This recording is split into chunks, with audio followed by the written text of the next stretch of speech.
Hola a todos y todas, somos Nadie Afuera, segunda temporada. Estamos grabando un nuevo episodio, el episodio número 12, en esta nueva casa que hemos encontrado, ¿no? Una belleza, los compañeros de la tribu. Estamos grabando este nuevo episodio un 7 de mayo y les recordamos que, bueno, somos un podcast de laburantes y militantes al servicio de todos aquellos que necesiten una trinchera de lucha.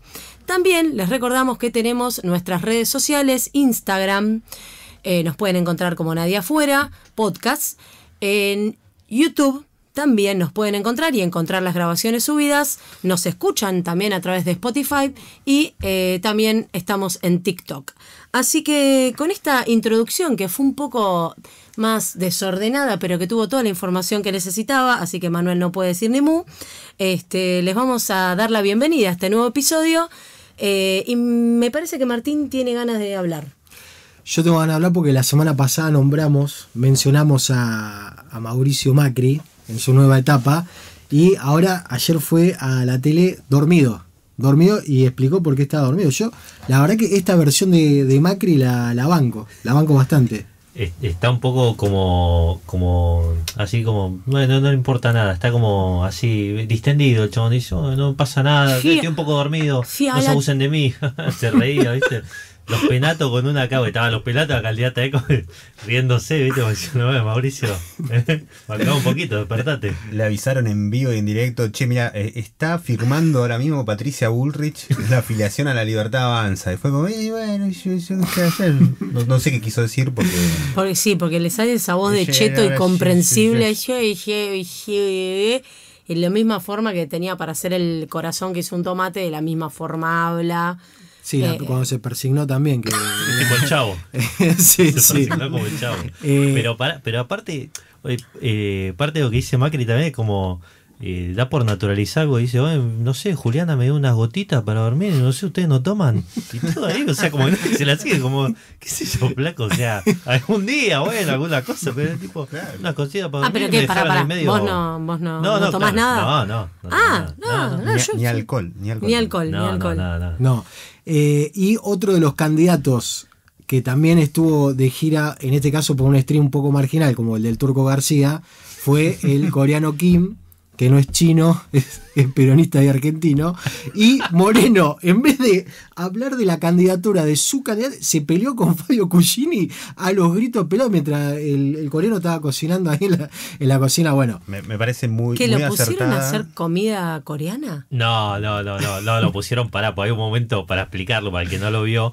El programa salía por streaming, entonces vos veías la pantalla partida en tres. Estaba en una parte, no sé, una gente ahí reunida, qué sé yo. En otra parte, el Turco García, Moreno y Cucini discutiendo, charlando y abajo en la tercera pantalla lo veías al coreano Kim haciendo unas empanadas fritas. O sea, todo al mismo tiempo, mientras Moreno le gritaba a Cucini, y vos decís, pero ¿qué es esto? O sea, era cine total. A mí me hubiese gustado que se agarraran de los pelos, teniendo en cuenta que Fabio Cucini es peluquero, ¿no? Mirá cómo tiró ese... El chabón la tiró. El Turco García, por supuesto, no le trae buenos recuerdos a Jonah porque... jugador histórico de la academia, ¿no? Sabemos que se estrenó el documental del Kun Agüero. Re importante, ¿tenés unas ganas de verlo? Sí. Lamentablemente el Eternauta tapó el estreno del documental del Kun, no la pegó tanto por este motivo, pero bueno. Vi una foto donde estaba Macri, creo que el Kun Agüero, Ruggeri y el Chavo Fox, y decía el menos macrista de acá es Macri. Ay, Dios. Bueno, Maru, ¿vos qué onda? Porque yo siento que vos no ves el mismo contenido que nosotros. Yo no veo el mismo contenido que ustedes, efectivamente. No sé si por ahí trabajo. No sé, te la tiro. Te la tiro. Innecesario. No, yo no consumo demasiado streaming. Me hacen daño la gente hablando taradeces sin ningún tipo de objetivo. Como nosotros. No, nosotros tenemos un objetivo y a una parte de taradeces decimos, la gente se la banca hasta ahí y el resto de las cosas son cosas más interesantes. Pero gente cheta diciendo giladas es como, no, búscate un trabajo serio. Me pasa eso en general. O sea, si no te dio para hacer... un trabajo honesto, diría. No, digo, si no te dio para ser periodista serio, buscate otra cosa. Yo qué sé, sos filósofo, como el hijo del chaboncito este. Bueno, flaco, anda a dar clase a la Facultad de Filosofía y Letra. No te dio para entrar a la Facultad de Filosofía y Letra, o no te dio para el Joaquín, o para tomar unas horitas en el Estado. Claro. Y hacé otra cosa, papi. Porque no podés chorear toda la vida con eso. Ya que estás hablando de facultad, hay un tema que yo sé que Manu me lo va a poder segundear, que es el famoso caso de Benja. No. Viste la cara. Un día se pierde todo. Por lo que más anhelo que empecemos a hacer streaming, Gabriel streaming directamente, Gabriel Anhelo, streaming es para que vean la reacción de verdad, en vivo, genuina de Maru, la cara de decir, chicos, no tengo idea de qué están hablando. Estamos hablando de un tweet que tuvo 50 millones de visualizaciones. Una de esas no fue Maru. O sea, no vi a alguien de otro país. Maru no lo vio, no sabe qué estamos hablando. A Twitter solo entro para postear cosas serias, tipo, no puede ser que, como esas cosas. O sea, vos trabajás, posteás cosas serias en Twitter, todo lo que nosotros no somos. No, yo no dije que ustedes no hicieran cosas serias en Twitter, de hecho, creo que nadie afuera le falta un Twitter. ¡Pau! Te la acabo de tirar. Te corrí por izquierda. Pero no, hay muchas cosas que no consumo, quizás debería empezar. No tengo idea, o quizás no es necesario. Bueno, pero te podemos comentar rápidamente qué es lo que pasó con No, porque ya pasó como 10 minutos. Rapidísimo, ya. Lo de Benja es que hay una chica que, no sabemos si malintencionadamente, publica el chat con un compañero de la facultad, que este compañero le escribe. Le dice, hola, ¿cómo andás? ¿Vos sos del grupo de tal materia? Sí, ¿cómo te llamas? Yo soy Benja, y yo te escribo porque quería saber si querés ser mi facu amiga, porque nada, me gustaría hablar con vos, me gustaría ser amigo, no sé qué. Y la piba le respondía medio como, no, flaco, o sea, todo bien, pero no. Y el tipo decía escribiendo, tipo, 10 mensajes en distintos días. ¿No querés ser mi facu amiga? Hey, ¿qué onda? ¿Andás por ahí? Hola, ¿cómo estás? Hola, ¿estás? Eso se resuelve para Benja, no sé, Benja, si nos estás escuchando, hija, se resuelve en general llevando mate a la facultad. Si vos llevas mate, te haces amigos. No suelen ser los que más estudian, pero no importa. Totalmente. Alguien te firma. A mí sí, dale. No, que me encanta el concepto de facuamiga. Facuamiga es buenísimo. Facuamiga a mí me parece muy banana, chicos. Discúlpenme, pero... A mí si me venís, ¿querés ser mi facu amiga? No, mira, no. A mí es todo lo contrario a banana, de que alguien te diga facu amiga. Banana, para mí el concepto de banana es Gil. Okay. No es banana. ¿Es acaso Milei un Benja en potencia? ¿O Benja Obviamente, pero lo bloquearon de una. Sí. Bueno, antes de que corten el boludeo, yo cada semana que haya una sesión en Congreso, ya sea diputados o senadores, alguna anécdota voy a traer, porque nos la regalan diputados y senadores. Me gusta. La semana pasada hablamos de el desquicio de Fernando Iglesias gritando a Aníbal Fernández en el medio ahí de un cotolengo que se había armado. Hoy, que se está tratando el proyecto de ley de ficha limpia, la senadora Fernández Sagasti en un momento dijo, vamos a ver si la oposición se anima a aprobar el proyecto Narices Limpias. La tiró bien. Y uno, no sabemos quién todavía, no se ha develado. No, loco decía. Más o menos, no se ha develado su identidad. Dijo, no sea botona. Ritondo. Esa fue la respuesta, no sea botona. Así que, si estuviera en el Senado, sí. Desde diputado lo gritó, loco. Pasa que tendría que ser, narices limpias para la actualidad. Para también los ministros. Porque ahí la verdad, para los asesores, porque hay un asesor que es Caputito que le da la pala a 3 manos. Está el de la Libertad Avanza. Y para los expresidentes también tiene que entrar. Para todos. O sea, para todos y todas. Me gusta. Pero bueno, le dijeron botona. Le dijeron botona, gorra. Un poco gorra. Un poco gorra como Maru, que ahora nos corta el audio que vamos a empezar el episodio, ¿no? Que habla cosas serias. Vamos a comenzar entonces, porque este va a ser un episodio con un tinte bastante internacional a partir de una fecha histórica que ahora Maru nos va a hacer mención justamente a esos acontecimientos que tienen que ver con el Día de la Victoria que se celebra en Rusia el 9 de mayo a partir de la victoria de lo que ellos denominan la guerra patriótica, es decir, la victoria sobre los nazis, ¿no? Entonces vamos a hablar eso, pero como siempre decimos, lo vamos a hacer desde el país del cual formamos parte y de la región que también integramos, que es una manera bastante importante de abordar la geopolítica y no con perspectivas eurocentristas o norteamericanas o de otros lugares. Porque, a ver, un repaso bien rapidito de lo que fue pasando este año es no solamente los 20.000 millones nuevos que desembolsó el fondo, desoyendo hasta su propia letra constitucional, vamos a decir así, sino que después la titular de ese mismo organismo dijo cómo debían ser las elecciones y después habló también de los dólares que tienen los argentinos abajo del colchón y curiosamente una semana después el gobierno sale con una medida o saldría con una medida en ese mismo sentido, es decir, la conjunción es total. Después vino Scott Bessent, ¿sí? El mismo Scott Bessent que esta semana anunció el plan, el acuerdo que hizo Estados Unidos con Ucrania, donde se van a lotear el territorio ucraniano, ese mismo tipo vino acá y se reunió con Javier Milei, es el ministro de Economía de Estados Unidos. Y por último tuvimos la visita de Alvin Holzer, el nuevo jefe del Comando Sur, que está con una preocupación muy grande por lo que pasa en Ushuaia, en Tierra del Fuego. Entonces, me parece que ante estas circunstancias que estamos viendo y donde hay una dirigencia política cada vez más con una cabeza colonialista o cabeza colonial, los colonialistas son los que vienen, digamos, me parece que es muy importante que comprendamos este momento del mundo, esta reorganización que está viviendo el mundo, partiendo desde la historia. Bien, me parece también interesante poder pensar este nuevo, digamos, esta nueva celebración del Día de la Victoria, que efectivamente en algunos países europeos se festeja, en realidad no se festeja, sino que es una fecha importante el 8 de mayo y no el 9 por una cuestión de usos horarios. Claramente no le dicen el Día de la Victoria, tiene otro nombre. Lo que me parece interesante también y por qué, digamos, remarcar la importancia de este día en un contexto actual, ¿no? Poder pensar en un contexto en el cual en la Argentina y en otros países del mundo hay un avance de la ultraderecha y de la derecha, y también un contexto en el cual se está planteando que la garantía de la libertad es el libre mercado y el capitalismo más feroz.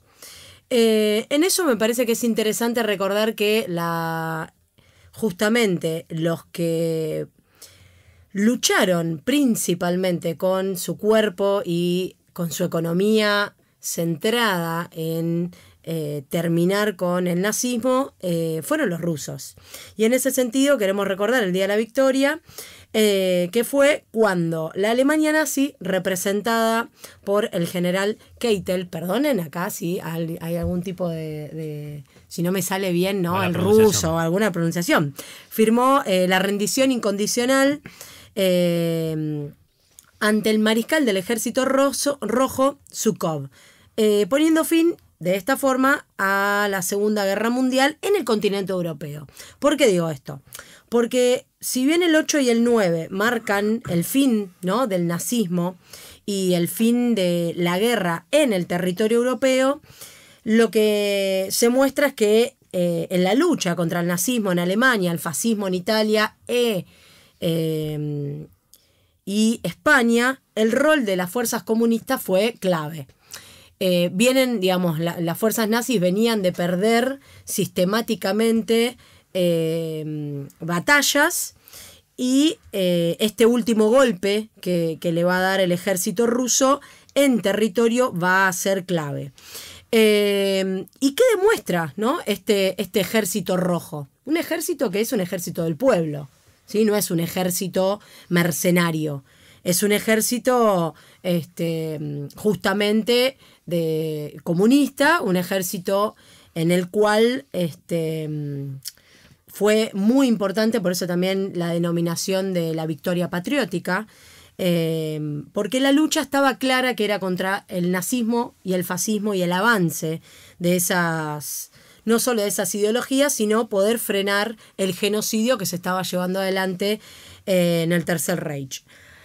Ahora, ¿por qué digo y dije, ¿no?, que no se terminó ahí la guerra ¿Y por qué me parece también importante plantearlo? Porque justamente Estados Unidos, que dice ser el país de la libertad, no solo ingresa tarde a la Segunda Guerra Mundial para enfrentar al nazismo, sino que pone muy poco de, digamos, de su cuerpo, ¿no? Digo, de personas para la lucha en territorio. Principalmente va a ser una lucha aérea.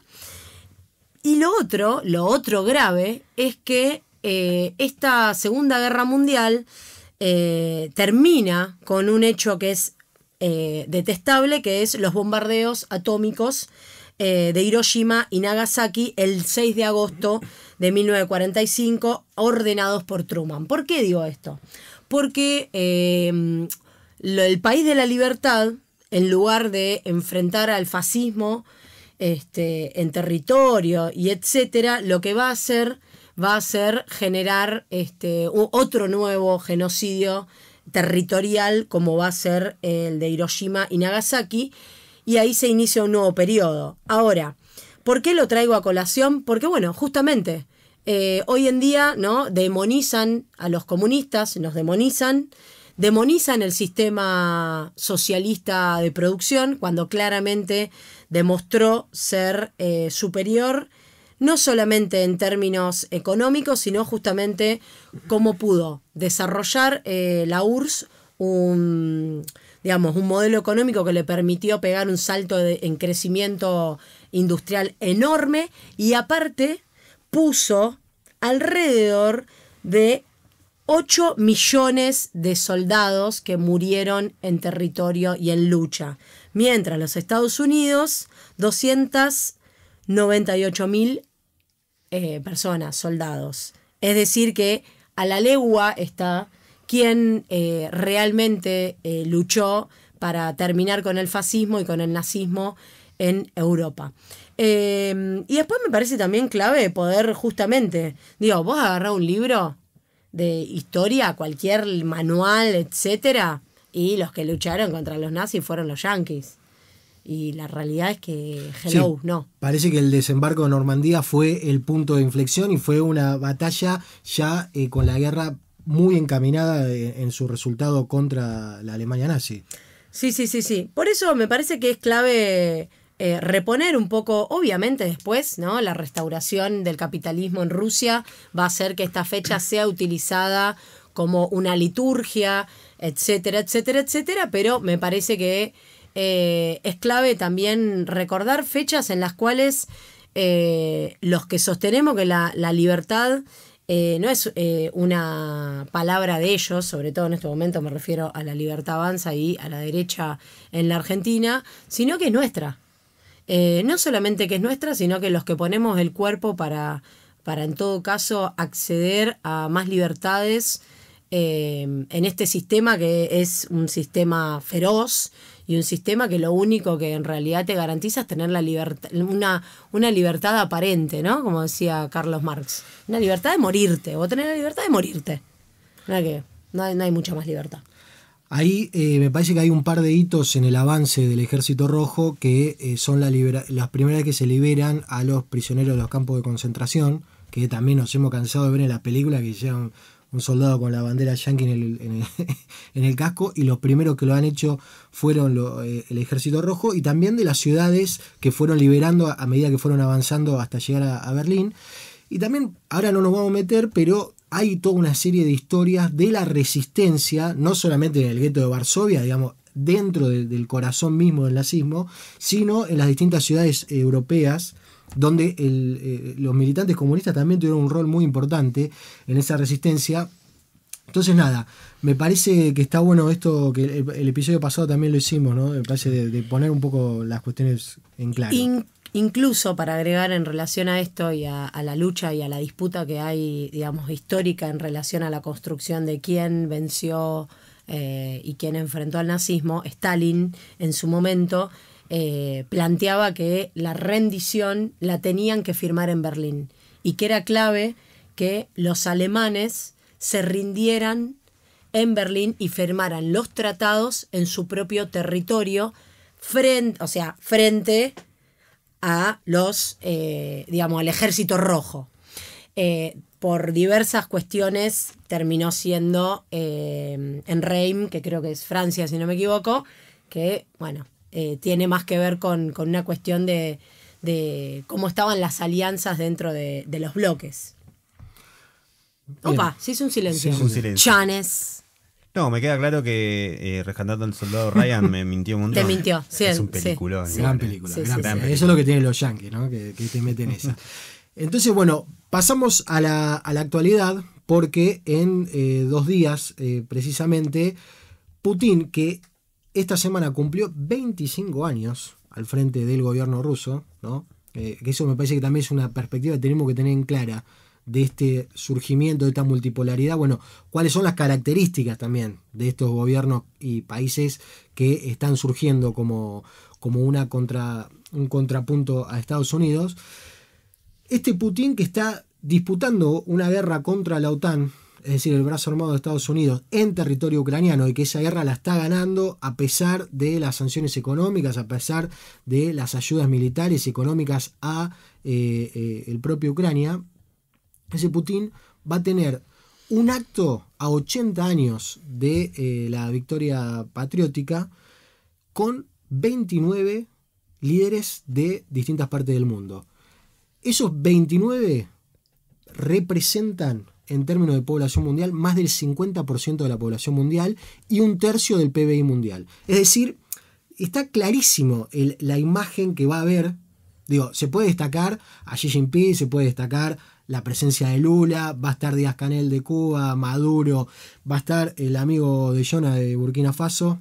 Traoré, Ibrahim Traoré. Es decir, y va a haber un montón de otros países que formaron parte, obviamente, de la Unión Soviética, que formaron parte de la batalla. Los propios ucranianos tendrían que estar en ese... Bueno, entonces, ahí me parece que se vislumbra con total claridad el momento que estamos atravesando y cómo la derrota del nazismo dio lugar a un nuevo mundo que después se termina de expresar con total claridad con la caída del muro de Berlín y la hegemonía norteamericana definitiva, por lo menos en esas décadas, y que ahora estamos asistiendo a este nuevo periodo, y que esto va a estar con total claridad expresado en este acto, donde no solamente va a haber representantes políticos, sino que, por ejemplo, Vietnam, que va a llevar a su primer ministro o presidente, les pido disculpas, no sé cuál es la figura del mandatario vietnamita, y China también van a llevar tropas. Sí, para el desfile. Hay que recordar, ¿no? El día de la victoria de la Gran Guerra Patria siempre se recuerda con un desfile militar. Bueno, van a llevar tropas, creo que 12 países van a llevar tropas para sumarse a ese desfile. Y bueno, y en el medio de todo esto, Putin declaró una tregua de 3 días en la guerra de Ucrania. Van a dejar de atacar durante 3 días para centrarse en festejar eso. Que para mí también estaba bueno, y me lo comí un poco, porque la participación de China en la Segunda Guerra Mundial también fue clave, y muy poco conocido, porque en realidad, digamos, China venía de una guerra anterior, que empieza en el 31, contra la invasión japonesa, ¿sí? Entonces ahí, digamos, China de hecho aporta 4 millones de muertos en la Segunda Guerra Mundial. Lo que pasa es que, salvo que seas maoísta, o estudies y te interese estudiar China, normalmente no hay, digamos, mucha data de cómo fue ese proceso que después deviene... Sí. No, pero que además hay que aclarar algo que es muy poco conocido, y es que el genocidio que llevan adelante los japoneses en China y en el sudeste asiático es, si no es peor que lo que hicieron los nazis con los campos de concentración, pegan el palo. Realmente es macabro lo que realizaron los japoneses, porque esos 4 millones de chinos muertos, gran parte fueron aniquilados de esta manera en una limpieza étnica que intentaron hacer los japoneses con la invasión de China, que ya venían realizándola, pero se intensifica a lo largo de la Segunda Guerra Mundial. Ahí también, entonces decíamos, el paralelismo que puede ser lo que es el reordenamiento después de un enfrentamiento global como fue la Segunda Guerra Mundial, tiene un paralelismo con hoy, y también hay un paralelismo que por ahora no está tan acrecentado, pero que es el surgimiento o el resurgimiento de estos autoritarismos, de los cuales probablemente Trump y Milei sean dos expresiones así muy sobresalientes, ¿no? de tipos que si tuviesen la posibilidad o la capacidad política de encabezar ese movimiento, claramente se llevarían puesto un montón de cosas. Pero también hay que pensar, en términos políticos, cómo están organizados los países como China, como India, como Rusia, todos esos sectores del mundo también tienen una vinculación con la política muy distinta a la que tenemos nosotros. No es que Occidente es la democracia, es el paroxismo de la libertad, pero también ahí hay una cuestión donde hay un fuerte conservadurismo en muchos aspectos. En el aspecto religioso también. Rusia es un país muy ortodoxo y que con temas de disidencias y qué sé yo, en China y en Rusia hay un tema. Entonces esto me parece que es importante que lo comprendamos para ver en qué momento nosotros como país estamos entrando en este reordenamiento, qué debates hay en el debate público de nuestro país, qué se está debatiendo en nuestro país. Tanto de la oposición como del oficialismo. La visita de Halsey, no hubo un gran pronunciamiento así institucional de los grandes partidos. Por supuesto que uno no espera que la UCR se expida respecto de él, ¿no? Pero está faltando esa voz. Me parece que hay una parte del peronismo que la veo en general en el kirchnerismo más que nada, pero me parece que Axel también la viene trayendo, de un acercamiento muy profundo con China, que también hay que ver eso hacia dónde conduce y si cambiar de collar es el camino, o si el camino es evidentemente encarar un camino soberano.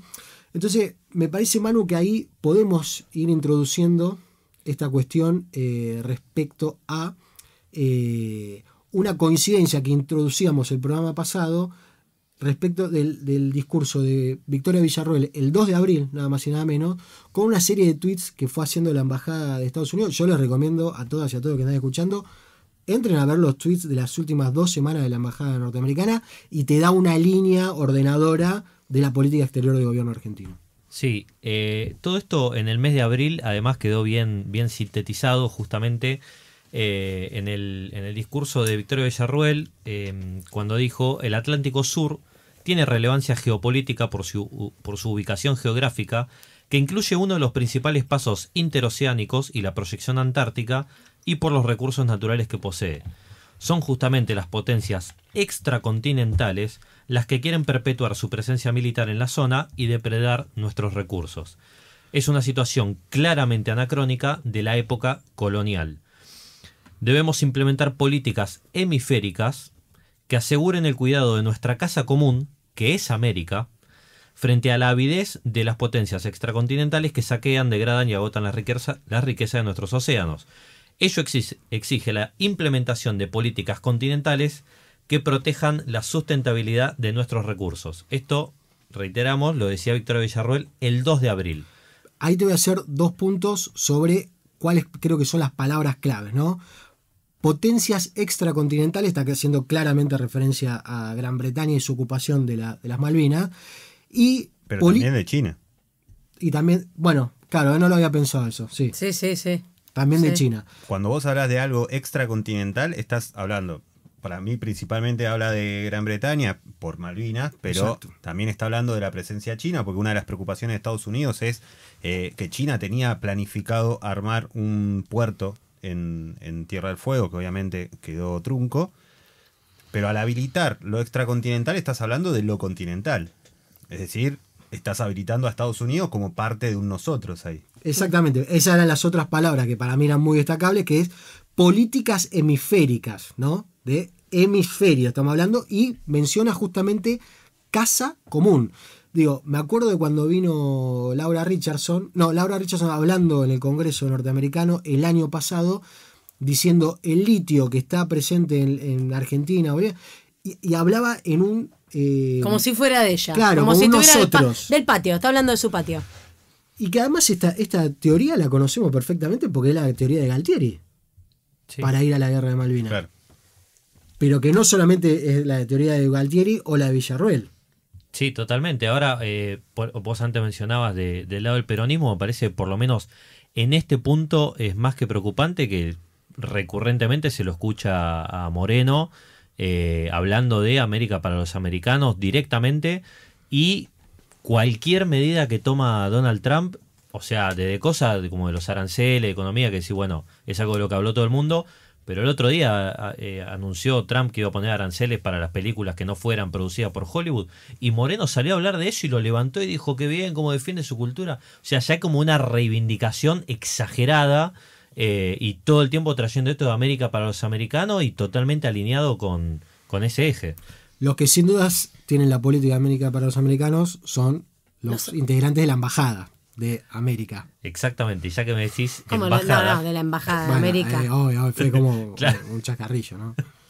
Ya que me nombrás a la embajada, vamos a completar esto que decía Victoria Villarroel a comienzos de abril con 2 tweets de finales de abril de la embajada norteamericana en Argentina. El 29 de abril informaba: el jefe del Comando Sur, almirante Alvin Halsey, se reunió con el ministro de Defensa Luis Petri para conversar sobre el fortalecimiento de la colaboración en defensa entre nuestros países y el apoyo de Estados Unidos a los esfuerzos para fortalecer y modernizar las capacidades en defensa de Argentina. Y un día después, el 30 de abril, agregaban: el jefe del Comando Sur, Halsey, viajó hoy junto a la encargada de negocios Abigail Dressel al extremo sur de Argentina y se reunió con las autoridades del Comando del Área Naval Sur de la Armada Argentina en Ushuaia para observar de primera mano el papel crucial que desempeñan en la protección de las rutas marítimas vitales para el comercio global. O sea, no hace falta agregar nada más. Che, pero me suena raro porque yo no escuché nada de todo esto en C5N. No hay una palabra, ¿no? Y aparte, esto que introducía Martín, también que ya sucedió con otros temas, que si, bueno, esto de los partidos políticos o de las fuerzas políticas que no se pronuncian al respecto de cosas que están pasando como esto, por ejemplo, ¿no? Bueno, sobre el préstamo del FMI sí, pero en su momento también lo decíamos sobre el sistema electoral, que sí, Milei cambió con leyes, con lo que sea, pero cambió el sistema electoral argentino y no hubo pronunciamiento de figuras políticas muy importantes. Sí, lo que pasa es que me parece que una cosa es lo que vos, digamos, hay cambios que se pueden hacer que son, si querés, o sea, son profundos, pero se pueden revertir. Sí, total. Ahora, por ejemplo, a ver, le aprobaron el RIGI. Claro. Entonces, digo, más allá de que le aprobaron el RIGI, digo, no es solamente decir, ay, son unos cipayos. Loco, salí a denunciar que lo que está sucediendo es que se están rifando la Argentina, pero no solamente porque una cosa que vos digas, bueno, explotación del litio de acá a tantos años, suponete, ¿no? Ahora, otra cosa es firmar un acuerdo bilateral de, digamos, de protección, sí, de defensa, o de defensa. O de la construcción de esta base multipropósitos. Muy grave. Lo que pasa es que la gente, primero, no le vamos a echar la culpa a la gente.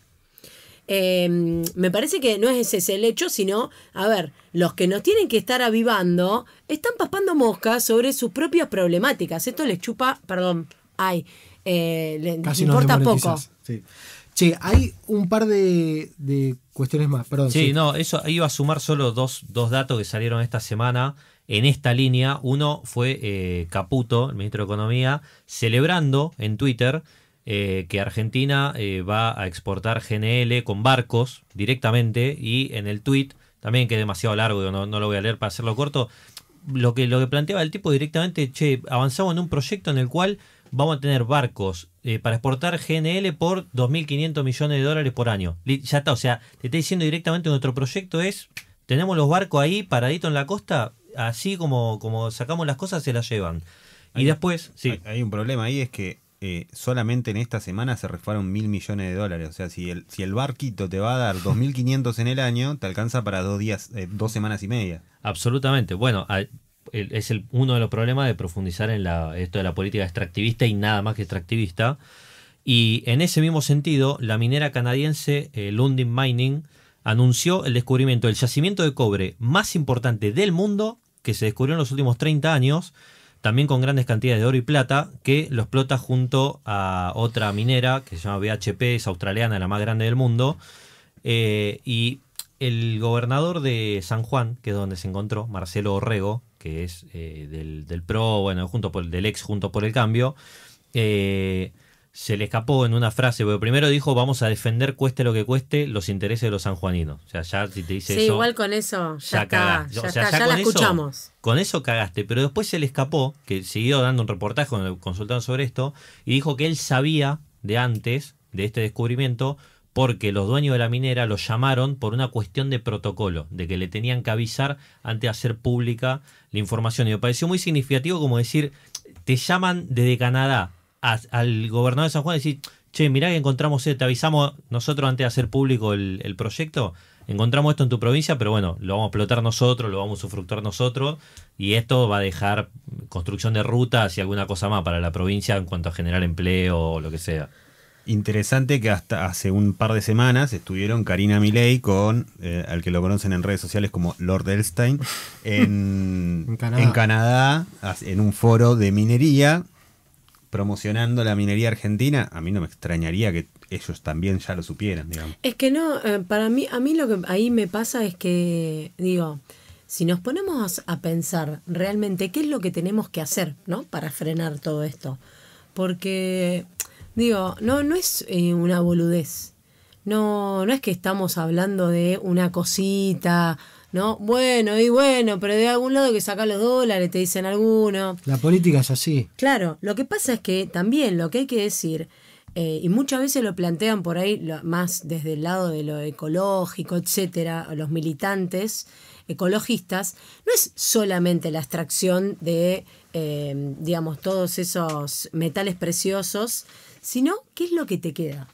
Porque justamente yo me acuerdo cuando se planteó, no me acuerdo si la Lumbrera, porque me parece que no sé si está en San Juan, pero hay una muy parecida que pasó exactamente lo mismo, que es la cantidad de agua, la cantidad, no es solamente que te hacen el saqueo, te hacen el saqueo y te dejan hecho pelota un pueblo, 2 pueblos enteros contaminado al agua, y aparte te ponen la mano de obra a ellos. Entonces es toda una gran mentira, y aparte imagínense, chicos, todo lo que podríamos hacer con todo eso. O sea, ¿entendés por qué es tan importante decir, a ver, hagamos una ley de protección, y no solo una ley de protección que te la puedas pasar por el traste? Sí, nacionalizar los recursos. Nacionalizar, claro, nacionalizar los recursos, y si no, tómate el palo. ¿No te gusta? Tómate el palo. Andate a tu país a buscar lo que se te cante. A mí qué me importa. Pero no, son toda una manga de lacayos. Y lo peor de todo es que son manga de lacayos por 2 mangos, boludo. Porque decís, bueno, ¿cuánto rédito va a traer esto a la economía argentina? ¿Vamos a vivir mejor? Porque ahí si vos me decís, vamos a vivir mejor, bueno, a ver, ¿cuántos años va a vivir Camilito? Ponele, ¿cuántos años necesitamos que la Argentina dure como Argentina?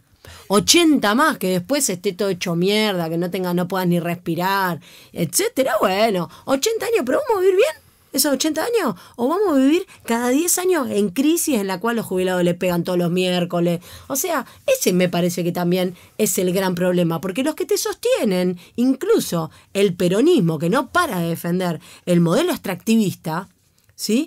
Es, bueno, compañera, pero lo que pasa es que la Argentina tiene que vivir de algo, tenemos que aprovechar lo que tenemos. Vos decís, bueno, dale, buenísimo, pero que se quede acá.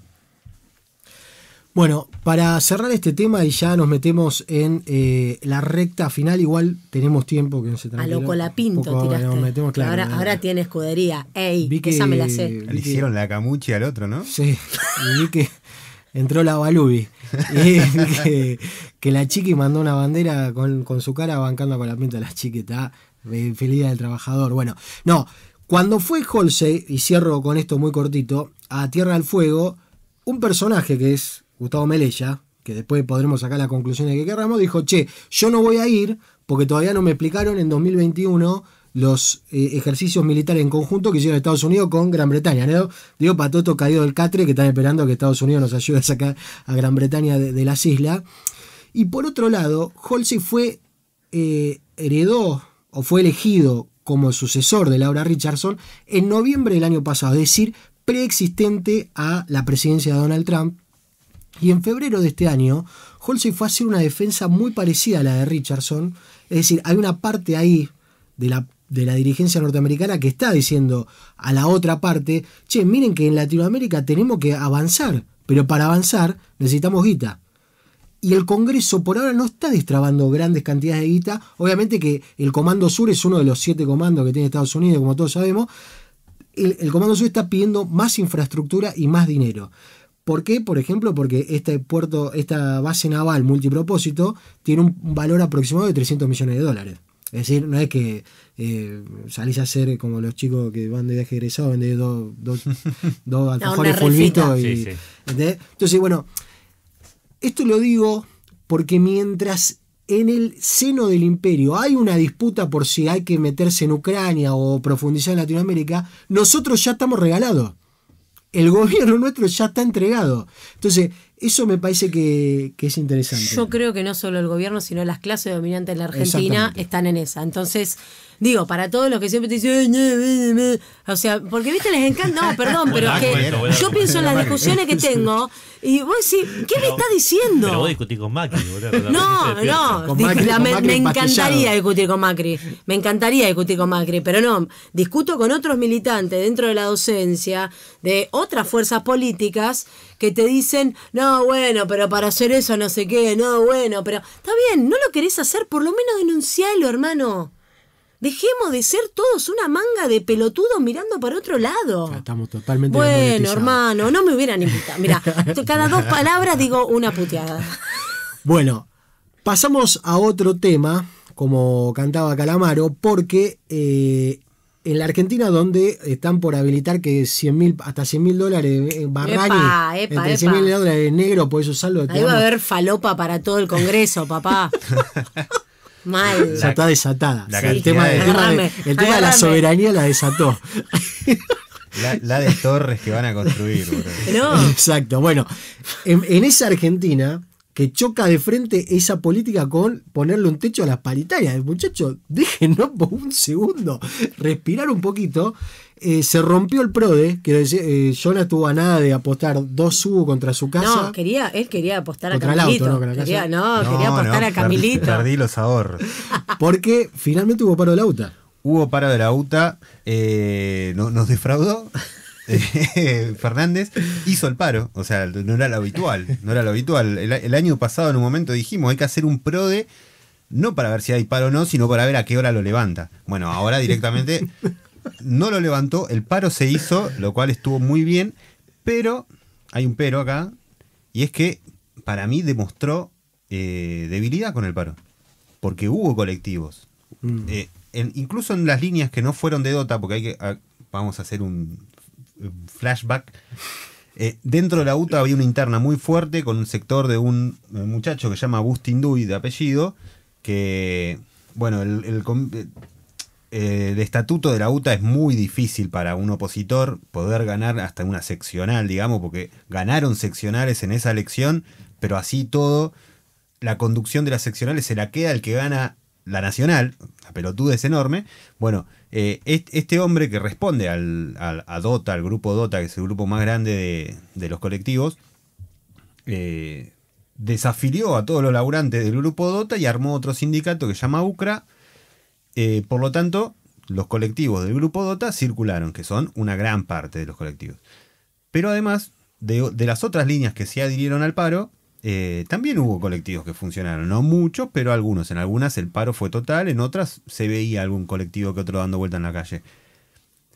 Por otro lado, un sector mucho más combativo, como los compañeros de la línea 60 y de otras líneas, que se sumaron y fueron y cortaron en distintos puntos de la ciudad, estuvieron principalmente en Puente Pueyrredón, donde se tensó ahí un poquito con la policía, demostrándole a Fernández que su línea es totalmente errónea, porque está bien, llama al paro, pero no llama a continuar con la lucha, porque los compañeros que estaban ahí haciendo el corte dijeron, nosotros estamos para ir a un paro por tiempo indeterminado, porque en palabra misma de Bustinduy, que ahora está en otro sindicato, el tipo planteaba, dice, en el 2015 nosotros ganábamos $1.700 de salario. Dice, hoy estamos ganando 700.000, 800.000 pesos.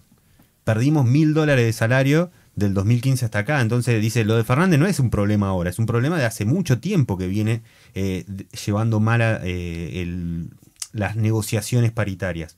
Y ya no tiene que ver con si hay o no hay subsidios, sino que tiene que ver con que, bueno, que no se plantan en poder dar la pelea como necesitan los compañeros colectiveros. Por otro lado, más allá del paro de la UTA, que, repito, no se sintió tan fuerte como hubiese sido, y haber traicionado, digamos, el paro de la CGT, también le juega. Por el otro lado, Comercio, Cavalieri, otro que tampoco es mucho de nuestro agrado, cierra unas paritarias que ya de por sí son unas paritarias que están por debajo de la inflación, y así todo el gobierno salió a pedirle salió a no convalidar ese aumento y poner ese tope del 1% mensual que quiere establecer para las paritarias, porque todo es libertad menos las paritarias en este gobierno, generando que hubo toda una gran parte de los sectores de las empresas de comercio que no abonaron el aumento que ya estaba firmado. Más allá que hay una cláusula que dice básicamente no importa que el gobierno no lo acepte, hay que pagarlo igual. Bueno, ¿saben quiénes son los que principalmente no la pagaron? Los supermercadistas. Los supermercadistas que fueron los que salieron a quejarse de los aumentos de medido de precio de las productoras de alimentos. Digo, hay como todo un hilo conductor que dice, bueno, mirá, vos me hiciste este favor saliendo a denunciar los aumentos desmedidos, ahora yo te hago el favor de ponerle el techo a la paritaria para que vos no le pagues un aumento del que no estamos de acuerdo a tus laburantes. Entonces, esas son las condiciones en las que está hoy en día el movimiento obrero respecto principalmente a esta situación. Hubo también medidas de fuerza llamadas por la UOM, ¿sí? Los compañeros de Villa Constitución, de Asindar, ¿no? Sí. Sí. Lograron romper el cerco que tenían ahí y consiguieron algo de guita, pero bueno, está realmente muy difícil en gran parte de los sindicatos por esta situación en la que te ponen un techo a la paritaria que te genera, ya de por sí, las negociaciones vienen siendo por abajo de la inflación, si encima te ponen un techo directamente te liquidan. Sí, me parece que está bueno. Yo te decía más o menos lo que no se sintió el paro porque en las escuelas, por ejemplo, los pibes no fueron a la escuela. Y mucha gente, yo creo que lo que aparece es que Dota principalmente es dueña de muchas líneas dentro de la capital federal y lo que se veía principalmente es que no entraban colectivos de provincia a capital. Y recordemos que la mayoría de los trabajadores que trabajan en la capital federal provienen de la provincia de Buenos Aires. Entonces, sí entiendo lo que vos planteás de que obviamente muestra esa debilidad en términos de la división, pero al mismo tiempo, y me parece muy importante esto, no hizo el paro porque quería. Se plantaron los de la 60 y otras líneas en la puerta de la UTA y a tirarle, o sea, con todo. Entonces eso también es clave. Y lo otro que apareció en escena muy fuertemente es que la mayoría de los colectiveros dejan el colectivo en la terminal, se suben a sus vehículos y trabajan en una aplicación como Didi, Uber, sí, alguna. Entonces, eso no venía pasando. Entonces, me parece que también lo bueno, me parece a mí, es que se visualizó esa situación. Ahora, ¿qué es lo malo? Que seguramente se venga un nuevo aumento de colectivos. Aumento de pasaje. Sí. Bueno, estamos en un año electoral y ahora sí, ya en la recta final, Manu tiene datos. Sí, este domingo, como habíamos anticipado, va a haber elecciones en 4 provincias: Salta, Jujuy, Chaco y San Luis. Son elecciones provinciales para diputados, senadores, legisladores, en algunos casos algunas intendencias o consejeros escolares. Y me parece que está bueno dar un pantallazo general, por lo menos de cada una de las provincias. A ver, hay 2 provincias donde hay más de 1 millón de electores habilitados, o sea, son padrones más o menos acaudalados, digo, ¿no? Frente a provincia de Buenos Aires, Capital, Santa Fe, Córdoba y Mendoza, que son las 5 más importantes. Bueno, después aparecen estas, pero sobre todo me parece que está bueno para visualizar un poco cómo llega el peronismo puntualmente, que en todas estas provincias está como oposición, en primer lugar, en segundo lugar que a nivel nacional, obviamente va a ser opositor, y que desde hace varios meses, o más puntualmente de que Cristina se autoproclamó de alguna manera, y después, bueno, la acompañaron, pero no se pudo presentar Quintela, bueno, todo eso que sucedió el año pasado. Ella venía con el mandato de vamos a enderezar lo que se torció, vamos a volver a ordenar el PJ de lo nacional. Bajo esa misma excusa, o bajo ese mismo argumento, fue la disputa con Axel Kicillof por ver cómo se hacían las elecciones en provincia. Pero en este caso vamos a ver que en ninguna de las 4 provincias, salvo en Chaco, que está el liderazgo muy fuerte todavía de Coqui Capitanich, en las otras 3 el peronismo va dividido en 2 o en 3 listas. En el caso de Salta, que tiene más de 1 millón de personas habilitadas para votar, está el gobernador Gustavo Sáenz, que pertenece a una fuerza provincial, siempre oficialista, porque en su momento estuvo con el Frente de Todos, y ahora está bastante bien con Milei, aportándole muchos votos en el Congreso. Y dentro de ese frente que lidera Gustavo Sáenz, hay una particularidad porque está Vamos por Salta, que integra la coalición y ciertos acuerdos con Sáenz, y por otro lado está el Frente Justicialista Salteño, y esta fractura se da en el medio de la intervención del partido por parte del PJ Nacional, porque esa es una de las cosas que dispuso Cristina, que fue intervenir el PJ de Jujuy y el PJ de Salta. En el caso de Salta está Sergio Berni a cargo de la intervención, así que vamos a ver en esta elección cómo salen los votos frente a estas dos facciones justamente. Maru me hace cara de ¿qué hace? ¿Cómo puede ser? Bueno, una de las cuestiones que se planteaba como dentro de la discusión también es decir, en Salta está como interventor Berni y en Jujuy Aníbal Fernández y Gustavo Menéndez, que es intendente de Merlo, provincia de Buenos Aires. Muy federal claro, la cosa. Como ya desde el PJ Nacional intervienen para ordenar supuestamente, pero poner 2 personas que no tienen absolutamente nada que ver con esos territorios, no son dirigentes históricos de esa provincia, nada. Lo cual me lleva a hablarte de la provincia de Jujuy, justamente donde está, por ejemplo, la actual senadora nacional, Carolina Moisés, por el peronismo, que armó una lista para presentarse en estas elecciones. También va a estar el Frente Justicialista, que lo armaron Aníbal Fernández y el otro intendente, y va a estar el Frente Primero Jujuy, cuyos principales referentes tienen contactos con el espacio de Schiaretti, con el espacio nacional de Schiaretti, con el que se presentó en las elecciones de 2023. Así que en el caso de Jujuy vamos a tener 3 listas en las que va a dividir el peronismo. Ahí hay 600.000 votantes habilitados. Y la fuerza principal es el Frente Jujuy Crece del gobernador Carlos Sadir, cuyo principal partido es la Unión Cívica Radical y que está muy muy pegado con Milei también. Yendo para Chaco, vamos a tener una elección un poco más polarizada, ¿sí? En ese caso, porque si bien hay 11 frentes distintos o 11 listas que se van a presentar, está la alianza del gobernador Esdero del radicalismo con la Libertad Avanza. De hecho, es hasta ahora la única alianza a nivel nacional que se cerró, esta de Esdero, entre la UCR y la Libertad Avanza. Y por el otro lado, va a haber 2 vertientes del peronismo o 2 espacios que confluyen en un frente que está liderado principalmente por Capitanich, como decíamos. Así que bueno, ahí vamos a ver qué sale de ahí, ¿no? De esos 2 espacios de peronismo juntos en un frente contra los radicales más los candidatos de Milei, los candidatos provinciales. Y por último la de San Luis, que es la que menos electores tiene, hay poco más de 400.000 personas.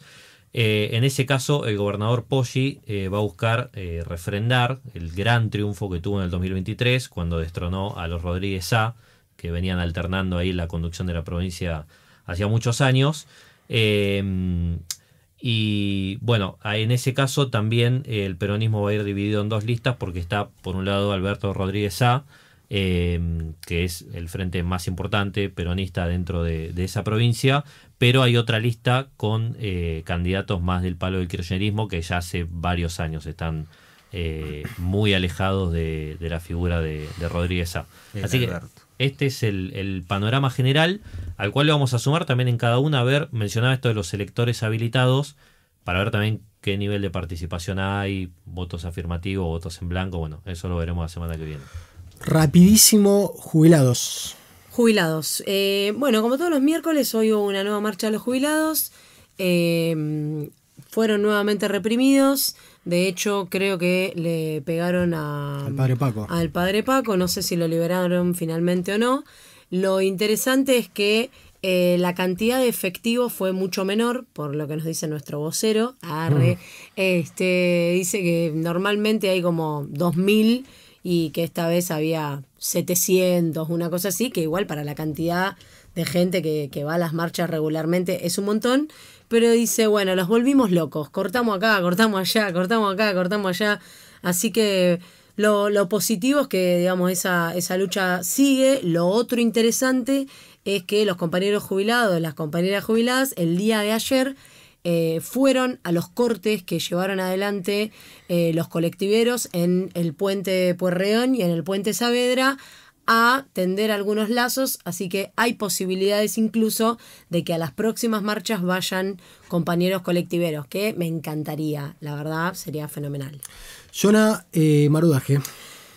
Perdón, en el medio de todo el quilombo, es que los jubilados están en el medio de este quilombo, en el medio que salta toda la corrupción y la venta de insumos y todo en el PAMI, que obviamente se están rasgando todas las vestiduras, porque corrupción va, corrupción viene, pero efectivamente cuando un jubilado se quiere ir a atender, nunca hay un carajo, pero el chanchullo a la orden del día. Sí, designan funcionarios y te piden un retorno para, financiar el partido, práctica sumamente conocida. Marudaje, como iniciamos el episodio, vamos a hablar sobre la victoria, y este es el día de la victoria de Vox Day.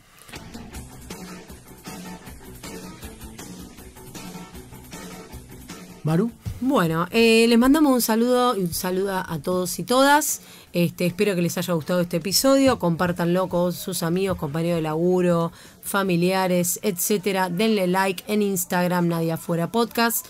En YouTube nos pueden escuchar también en Spotify como Nadie Afuera Podcast, y les mandamos un hermoso y feliz día de la victoria a todos y todas.